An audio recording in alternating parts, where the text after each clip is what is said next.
Good afternoon. Welcome to the afternoon service of the Hartselle Church of Christ.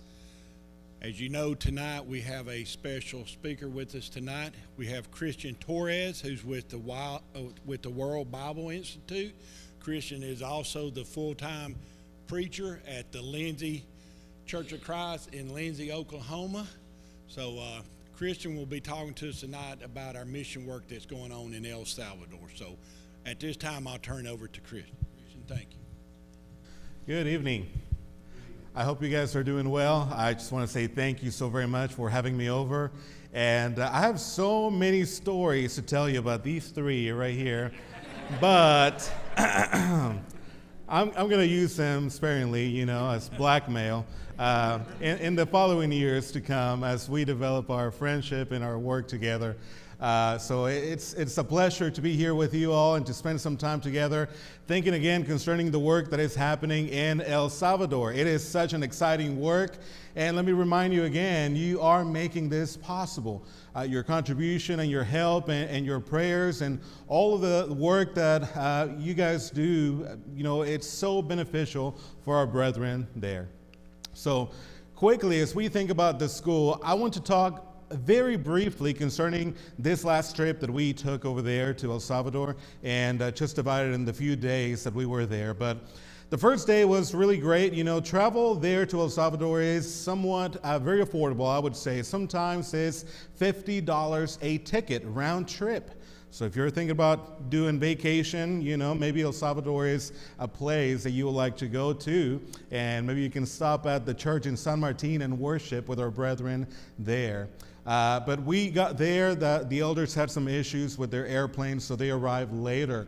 The weather is, very hot no matter what time of the year. It tends to be very hot. So we met up with them, and you can see right there in the orange shirt, and that is our brother Miguel. He is the director of the School of Preaching in El Salvador. And, he is one of the most hardworking men that you will ever meet in your life. Him and his son and his wife, they compose this great team.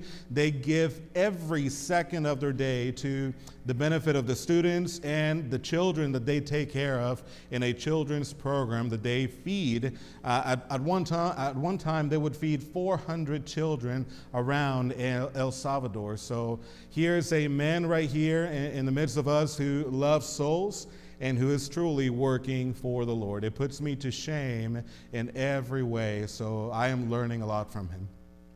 The next day, after that, we get to our hotel and we go to sleep. And the next day, we get up to eat at Alma. Alma is Brother Miguel's wife, and she also works very hard. They have a little cafeteria. We get some breakfast in our stomachs, and we get going. We go to visit the coffee plantation that we are really helping a lot and trying to get going. One of the tenets of WBI is that every school of preaching, we would like for them to be self-supported. So we definitely have to spend a lot of time talking concerning this self-supported aspect so that eventually we can go and do some work with another school and they can really deal with things on their own. So we got to see the farm, and we talked to Miguel concerning some things about the coffee and the process and other things. So we'll talk about that in just a few more minutes. But one of the things that we got to do last year is that from the money that is being sent from Hartselle to the School of Preaching in El Salvador, some of that money is utilized for the students, but it was about $7,500 was used to spend money to buy some machinery that they need to process the coffee on their own. The congregation in Lindsay, where I work in Oklahoma, donated $3,500 to help also with this cost so that you do not have to pay for everything on your own. So they're also really involved in the work, and they can see that the work that is happening there in El Salvador is so great that they say we cannot do anything else but help. We want to be involved in this. Let us help you. And it is really rare that a congregation would just say, here, I am giving you everything, just like you are doing for the work there. So every night that we were there, Brother Elvis, who is the preacher of the congregation in San Martin, said, Christian, we would like for you guys to come and preach at the congregation every night. And talking to Phil, we said, all right, we're going to be preaching on apostasy. They really like to talk about that. And we would intercalate. He would teach one day, and then I'll teach the following day, and so forth. And I will translate for Phil. And that was a really wonderful experience, having to translate for Phil. Some of his mannerisms, I had to also translate some of the things that he would do, and he would not let me go until I did the same gestures, which, I'll have a conversation with Brother Phil about that later. It was funny. It was funny. This is my first time meeting Brother Phil, of course, spending time with him, so it was really great. So some of the money, remember, $7,500 was used for this. We want everything to be transparent. We want everybody to know what the money is for, and while it is a lot for the students, for their benefit, for transportation, food, the books that they utilize, and all the other things that the school needs, also some of this money is utilized so the school can be self-supported. Let me remind you that we are not paid for the work that we do at WBI. I see not even one penny for that. Miguel does not draw a salary from any of this. All of the money that he utilizes goes back into the school. So nobody is getting rich, nobody is seeing anything from this, but truly all of this goes for the school. Now, let me remind you again and encourage you to think about this. Which one of us would be willing to do that? Which one of us would be willing to be so sacrificial and to think that way? And this is clearly evident once you get to meet Brother Miguel and his family. They work this way. So, $2,800 was used for a thresher. This is a machine that once the coffee bean is dry, removes the paper layer of the coffee, leaving the coffee bean. And then also a mill. This mill, it is utilized to finely ground the coffee, and a toaster, which we know what that does. It toasts or roasts the coffee, right? Then it is all packed up, and then they can begin to sell that coffee. So a lot of that donation went for this. All right. The following day, we decided to go to the congregation in San Martin. And let me tell you about these brethren. They love to spend time doing evangelism. They really work hard.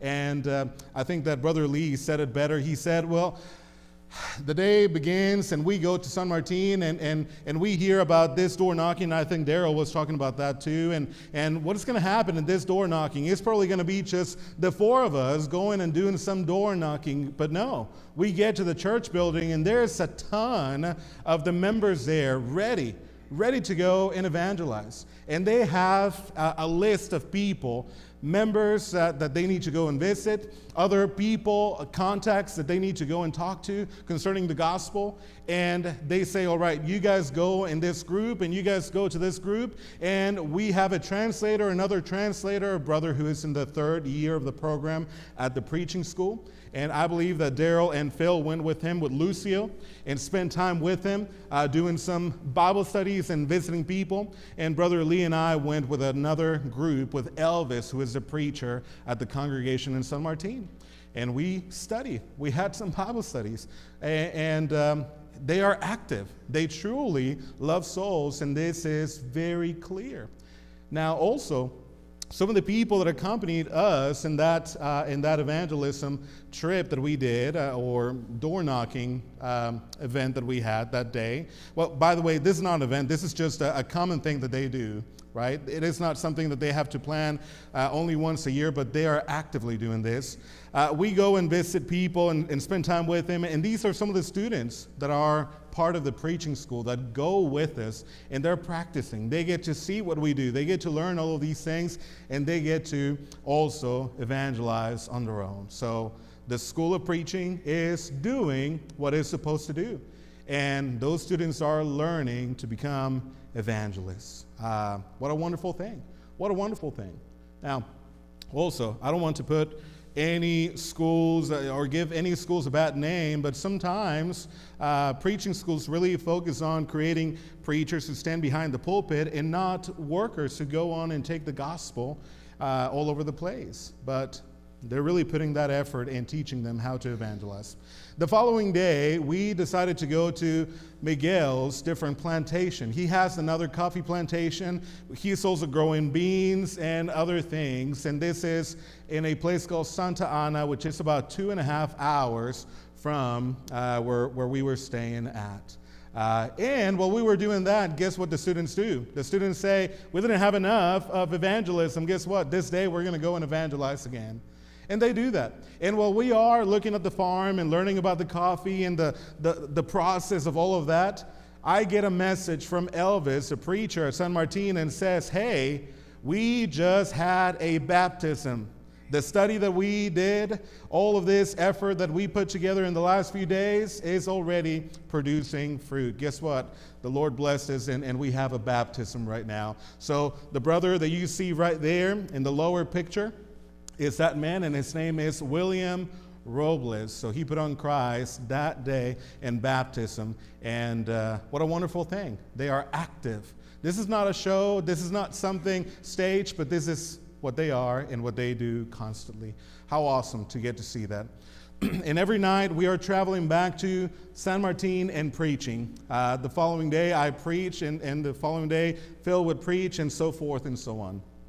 The next day, it's Saturday now, and we get to meet with the students. We get to spend some time with them, and we have 3 different lessons on apostasy that we did. I believe that, I forget exactly who got to preach what. I did a few, and Phil did a few as well.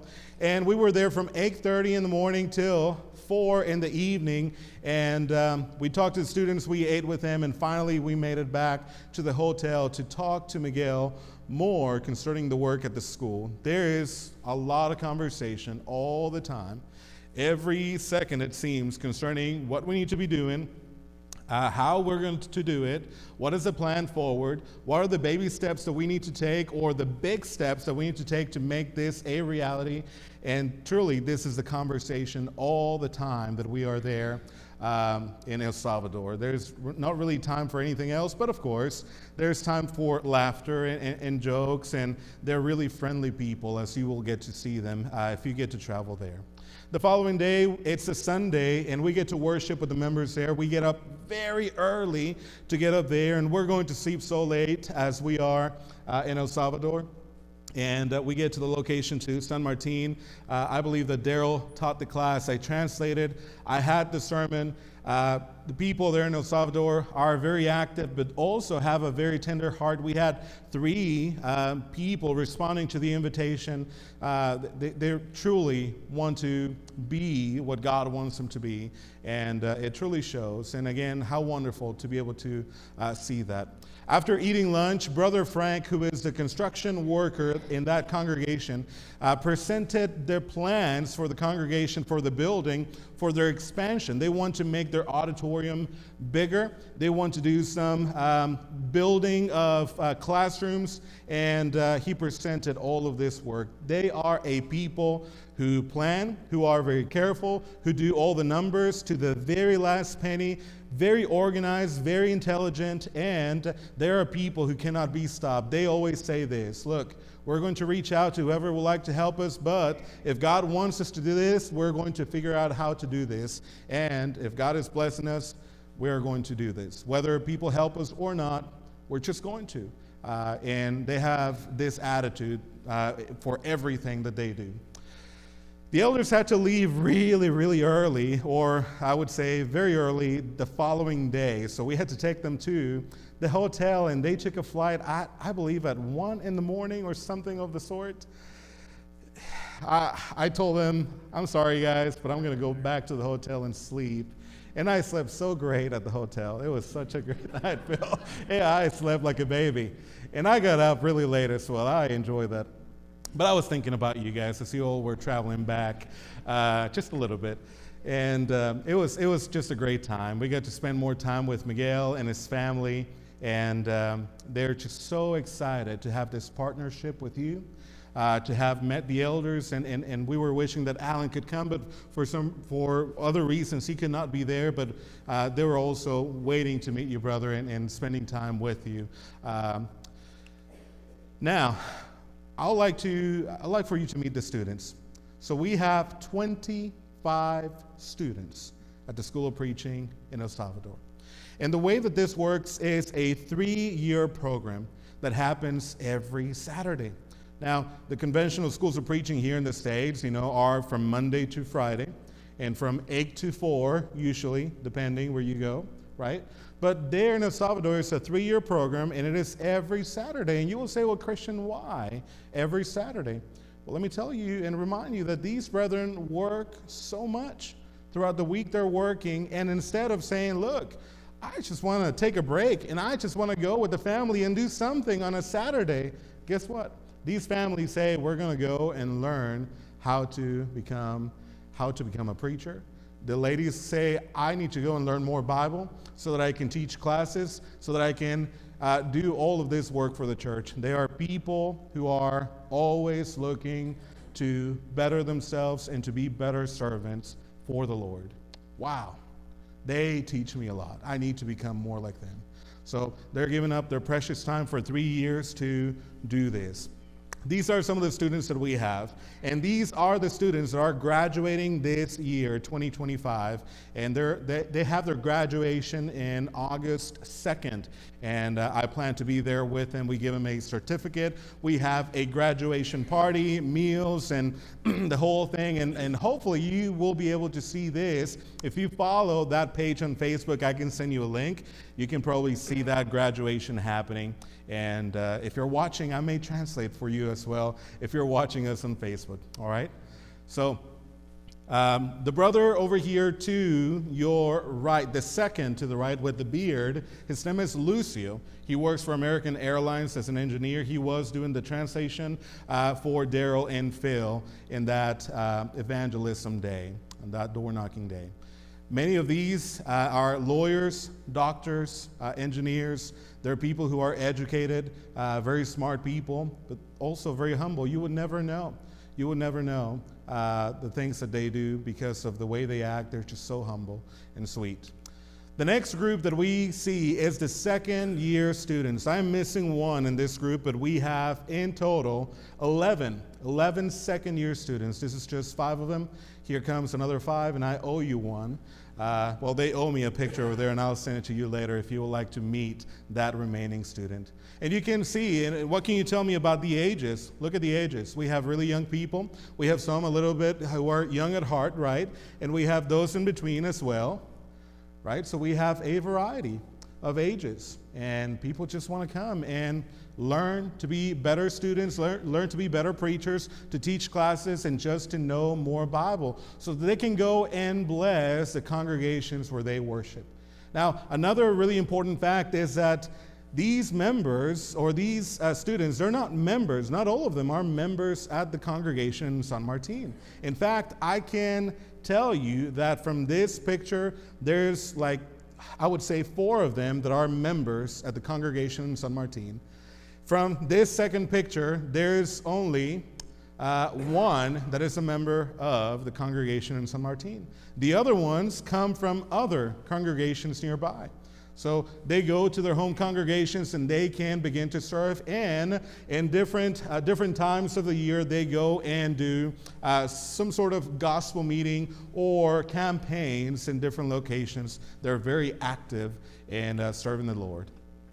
The next group is the first-year students. You can see that they don't have their shirts yet like the others did, right? They're going to get them soon. And we have, I believe, 9 of these first-year students. Again, if you were to look at the students that we have at our schools of preaching here in the States, and I'm not trying to do a comparison to say this is better than what we have or vice versa, but just the amount of students that we have in El Salvador is really a big difference. Notice these are the 4 remaining ones in that first year.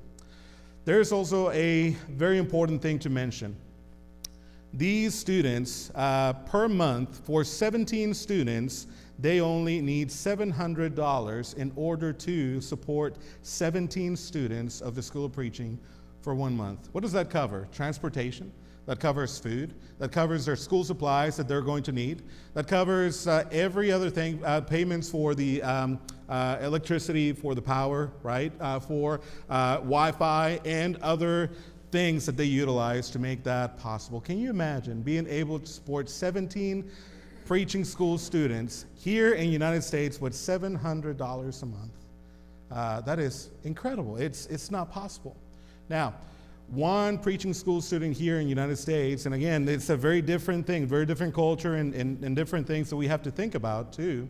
For here in the States, a preaching student may need somewhere up to $2,000 to $2,600 a month just to be able to survive, just to be able to have the bare minimum. With $2,700, we can take care of all of these 25 students. And guess what? And have a little bit more to cover for some more.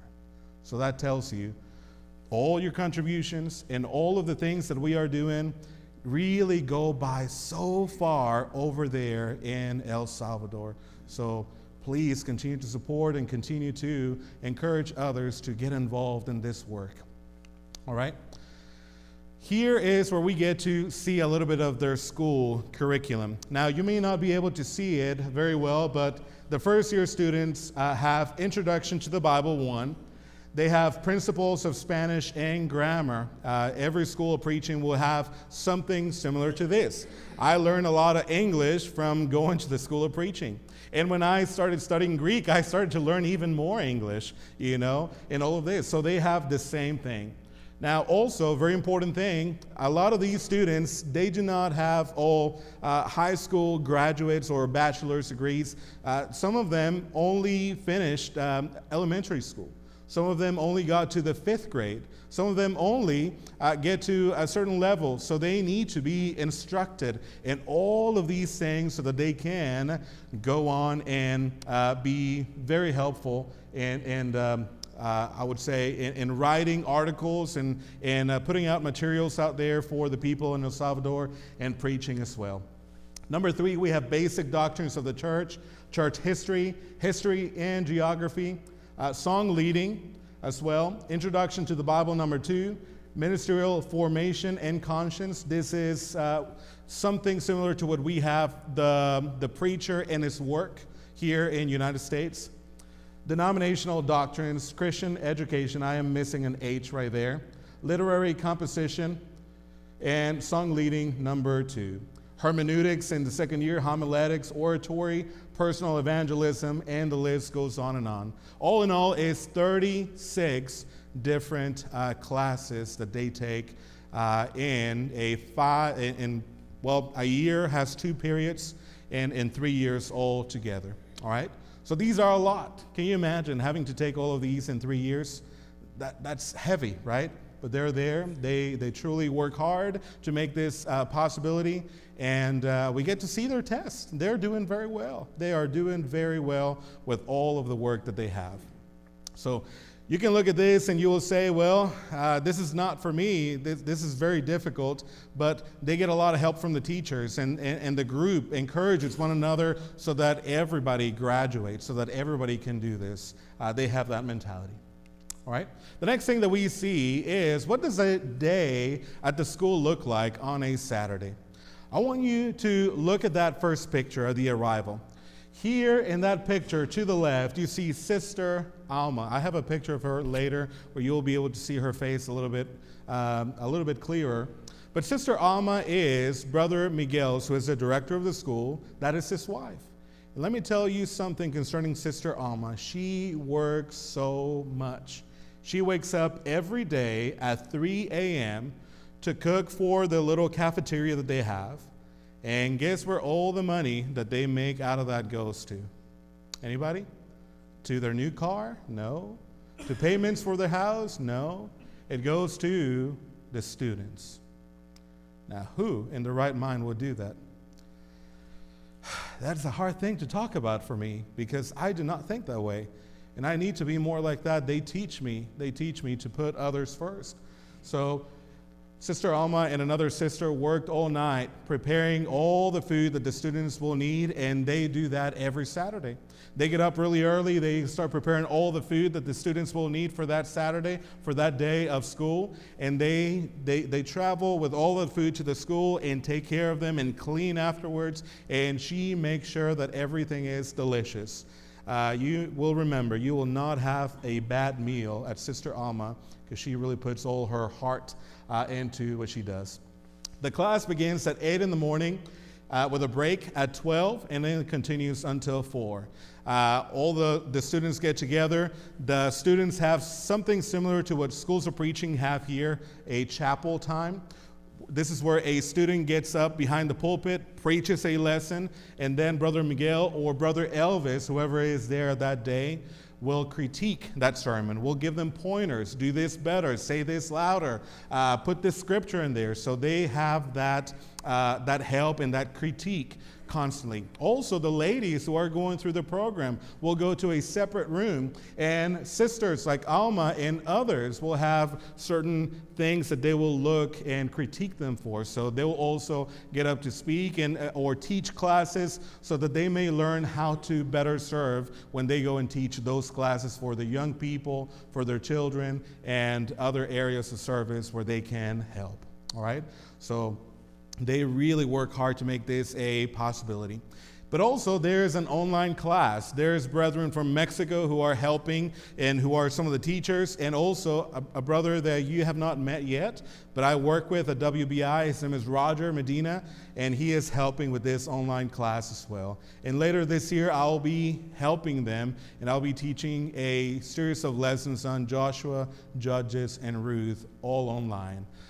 So they really work hard, brethren, and they are trying to do the best that they can to learn. After class, they get to have fellowship. They have coffee and bread, and they get to talk, and they get to share notes, and they have questions for the teachers. And this is that time where they really work on their relationships. And you will not let me lie, but what type of relationship did the brothers and sisters have in El Salvador? It is excellent. It is beautiful, and it really teaches us how I need to be. What are brethren like? Here, Brother Miguel and his son David. Again, really hard-working people. I just do not know how. I think that their day has more hours than ours or than mine. Maybe they have 28 hours in their day, but they are able to accomplish so much in way less time than I am able to. Mind you, Brother Miguel is 72 years old, and he is able to work circles around me like the road runner without a problem. He is so active, and his son helps him a lot with all this work. They love to evangelize. Remember that day. They truly love to evangelize, and they tell me constantly. Brother Elvis will send me text messages and tell me concerning the things that they're doing, saying, Christian, we did this, we did that, and I just want to tell Elvis sometime, please don't send me more. You're really pushing me to become an evangelist, jokingly, to see what he says, you know. But they're working, brethren. They're truly working, and they're very, very friendly. Anybody that we'll meet and talk to Brother Phil, you know, we'll have a smile on their face. So this is not accurate, but they're truly that friendly. They're just great people. You'll love to spend time with them. They're a loving congregation. Here is that Sunday. We have a full house, and they called Brother William Robles. Remember that he got baptized during that week that we were there? They call him to come forward with his wife, and they present William Robles to the congregation. And everybody goes and meets with him and hugs him and gets to talk with him, and they love to meet other people and spend time together with him and encourage him. They're just our family in Christ. The same problems that we deal with, they have over there. The same anxieties that we have here, they have over there. The same humor, the same things that we may deal with, it's just in a different language, in a different culture. And they love God. They love Jesus. And you can really see it, brethren, and it encourages you like you have no idea. I was talking to Justin a moment ago. You know, every time that I go there to El Salvador, I go with this mindset, I need to get this done and this done and this done because I have to respond to David Hamrick. He's the president of WBI, and I don't want him to fire me, So I got a list of things that I got to do and remind myself to do these things. And one of those things is encourage them, encourage the brethren there. And guess what? Every time on the way back from El Salvador back home, I am the one who was encouraged. I am the one who was reminded. I am the one who needs to change, and they teach me. I think that they need to come over here instead of me going to El Salvador to try to encourage them. This is the type of people that they are. Now, what are some of the plans that we have for the school? Right now, we have 25 students currently enrolled. This year, in August 2nd, we have 5 students graduating. We plan to be there, Lord willing. We have 9 first-year students, 11 second-year students, and 5 third-year students, as I mentioned a moment ago. 36 classes in total. As a summary, really quickly, they love to do evangelism and visitation. All right. There's preaching in different locations already. Some of the students go to preach in different locations, and also the women go to a place where they're trying to plant a congregation. This little area is called Suchitoto. I'm going to test you on the pronunciation of this. All right. Suchitoto. All right. I will ask you. If you say it right, I'll give you a candy. All right. Maybe a bag of coffee later. But they're working in this area, and they're planning to start a congregation here. And every Sunday evening, they don't have evening services. Instead of their evening service, they go and evangelize, do visitation, and they go and try to get things going in different locations. What about the future? I mentioned this already, graduation August 2nd. We are planning from the congregation in Lindsay, where I work, to do a mission trip July 28th through August 4th. And we are planning to go and start a congregation in an area called San Vicente, which involves 3 different little towns.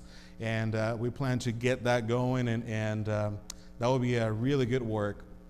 Maybe there will be a mission trip from Hartselle in the future. Hopefully we'll get to see that happen, and we'd like for you to pray about this. We'd like for you to join us in this support as well. There is also the plan that Miguel has to reach out to more students. He has his eyes in Honduras and Guatemala. And his mind is, I'm going to bring these people here who would like to learn the gospel, and I'll figure out where they can live for the period of time. And maybe they can go through a different program, more accelerated, like we do at the schools of preaching here, where they meet every single day. He's trying to figure all of this out. And guess what? He has not asked for support for this. He just wants to do this. That's the type of person that he is. And there's some coffee plantation upgrades. Remember the machinery that you guys supported. Send this support to make this a possibility from the support that you're already sending. So he is doing the upgrades necessary to the coffee plantation so the machines can be installed and he can process his own coffee, and the proceeds, some of the proceeds, will go to the support of the school. All right? Now, really quick, they did not pay me to say this, but I'll say it. All right? This is a free one. You can pay me afterwards if you would like, Phil. I'll give you my address, my Cash App, Venmo. These are some of the best men that I've got to meet and spend time with. And this is also for Alan. I spoke with him some time, and I know his character, and I know every single one of these men. They need your prayers. They need your encouragement. They need your love. They need for us to tell them thank you for the work that they're doing. We rode in the back of a pickup, and it was hot. It was uncomfortable. At one point, my leg fell asleep, and I surely thought I lost that leg. And there was a time when I was riding with Brother Lee in the back of that pickup, and there's a sister in Christ who is Elvis's daughter. She is very tall, and she is next, and we're cramped in the back of that pickup. And I thought, this cannot get worse. Wrong.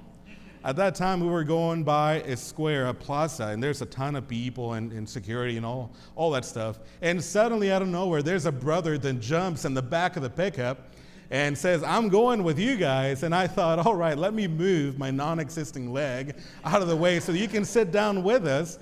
And I was in pain, and I'm praying this whole time thinking, please, I need to preach that night. I think I was preaching or translating, one of the two. But these are people who really sacrifice themselves to go and do this and who have a heart for souls. Encourage them, love them, help them. You know, they are doing this for the glory and honor of God, as every single one of you serve in this congregation. So thank you so very much for all that you do. To every single one of you, to Alan, to Lee, to Daryl, and to Phil, and thank you very much. Now, here's a video that we have from Miguel. I asked Miguel, please, can you send me a video so they can get to see you, so they can also see Elvis.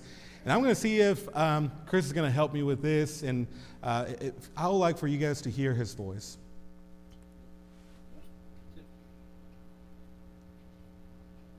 Amados hermanos, que Dios les bendiga.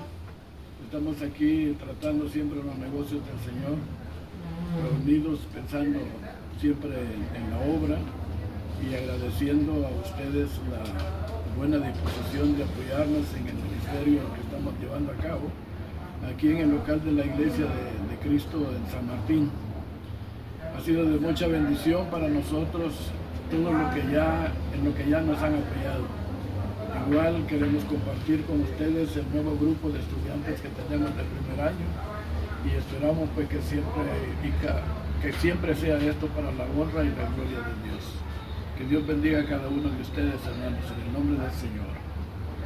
Gracias, hermano Miguel. Igual, saludos a los hermanos de Alabama. Igual como mencionaban los hermanos, darle las gracias por el apoyo que nos están dando. Vamos a compartirles el video para que también conozcan a los hermanos del primer año. La bendición que ustedes están compartiendo está llegando a muchos lugares del Salvador, porque lo que los hermanos van a aprender acá, que les estamos enseñando, luego ellos lo van a enseñar a otros hermanos en diferentes lugares, y eso nos llena de mucho gozo, nos motiva para seguir trabajando cada día. El grupo de maestros también, les agradecemos, hermanos, bendiciones y éxitos en todo lo que ustedes hacen. Amén. Thank you, Chris. So what Brother Miguel is saying thank you so very much for all the things that you have done for us. Basically, all the things that you have done for us really help us to do the work here, and we are always trying to do the Lord's work. So he says thank you in the name of the Lord. And then you hear Brother Elvis, who is the next one. He is the second director that we have, and he is saying, I just want to say thank you to our brethren. I'm not sure if you caught that word that he said, Alabama. All right, so he said, thank you for our brethren in Alabama for all the support that you are giving to us. And then he makes mention of 2 Timothy chapter 2, verse 2, right? We're going to go to that verse in just a few seconds. And he's just saying that they would like for you guys to meet the students, the new students coming into the school. And that is the following video that we have. If we can play that video as well, Chris, please.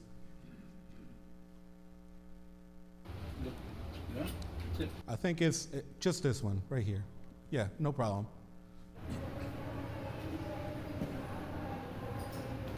Que el Señor les bendiga, amados hermanos, allá en la Iglesia de Cristo en Alabama.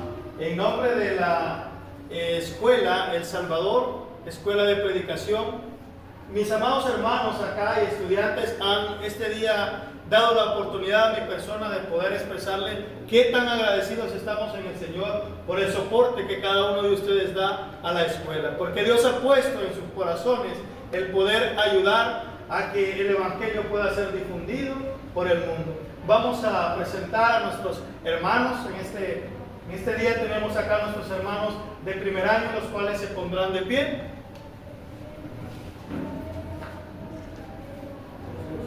So the first year students. Nuestros hermanos de segundo año estarán saludando a Second year continuación. students.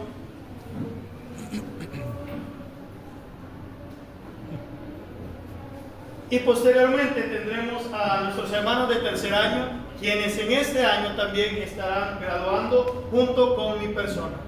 Third year students. Son 5. Somos 5 los que nos estaremos graduando en este año: nuestro hermano Melvin, nuestro nuestra hermana Rosa, nuestra hermana Celina, nuestro hermano Antonio y mi persona, nuestro hermano Vladimir. En nombre del Señor y de la Iglesia de Cristo en El Salvador y de El Salvador Escuela de Predicación, les decimos gracias. ¿Cómo decimos, hermanos? Gracias. Que el Señor les bendiga. All right. So what Brother Lucio is saying, he's a third-year student, and they're graduating. 5 of them, as I mentioned a moment ago. He's saying thank you for all the support. Thank you for helping us. We are training right now to become ministers and to take the gospel all over the place in El Salvador. So he then goes on to present the first and second and third year students, and he's saying in the name of the church here in El Salvador and with the El Salvador School of Preaching, we just like to say thank you. And that is where you guys heard that word that you already know, right? Gracias, which is thank you. So they're truly thankful, brethren, and they love you. They pray for you. They ask about you guys. They like to hear what you think about them. They're really interested in what you have to say about them. They are our brethren there, and they have a very sweet heart. I cannot describe it in any other way, you know. They're just very sweet and kind. So these are our brethren there. Now, 2 Timothy chapter 2, verse 2 reminds us of, chapter 2, verse 1 and 2 reminds us of the following thing. You therefore, my son, Paul speaking to Timothy, be strong in the grace that is in Christ Jesus. The things which you have heard from me in the presence of many witnesses. What does he want him to do with that? What we're trying to do with the various schools of preaching that we work with and with WBI. What? Entrust these to faithful men who will be able to teach others also. And they're doing that. They teach one another. They reach out to different people. Some of those graduates go on to start their own congregations in El Salvador. And they are truly doing, brethren, what we want them to do, but not us, but truly what God wants for them to do, which is to fulfill the Great Commission. How awesome to be able to see that and to be part of that, knowing that your support is actually going somewhere where we can get to see great fruit. And many people are coming to know Jesus and hear the gospel, the salvation, the gospel of great news because of all of the things that you do for them. So from our brethren at the El Salvador School of Preaching, from me and also from the brethren that work tirelessly at World Bible Institute, we would really like to say thank you to every single one of you. We just cannot say enough thank you for all the things that you do and the hearts that you have to support this great work. Thank you. Christian, stay right here. Far. As you can see from what Christian's telling us, how loving the people are there in El Salvador, and you can see from the video how much they are wanting to hear the word, you know, and they are a caring group of people. But I want to, you know, Christian talked about Miguel, how hardworking he is. I want to tell you about how hardworking this guy is right here. From the time we got there, he kept us on schedule. And I tell you, I went with him on Bible studies. I watched him interact with these folks. I'm going to tell you, we need to be appreciative of men like Christian here who take their time and go out there and work with other countries like you do. So we certainly do appreciate you, Christian. And so thank you all. Appreciate you for the class tonight. Appreciate you, Christian, coming in and sharing this with us. All right. Thank you.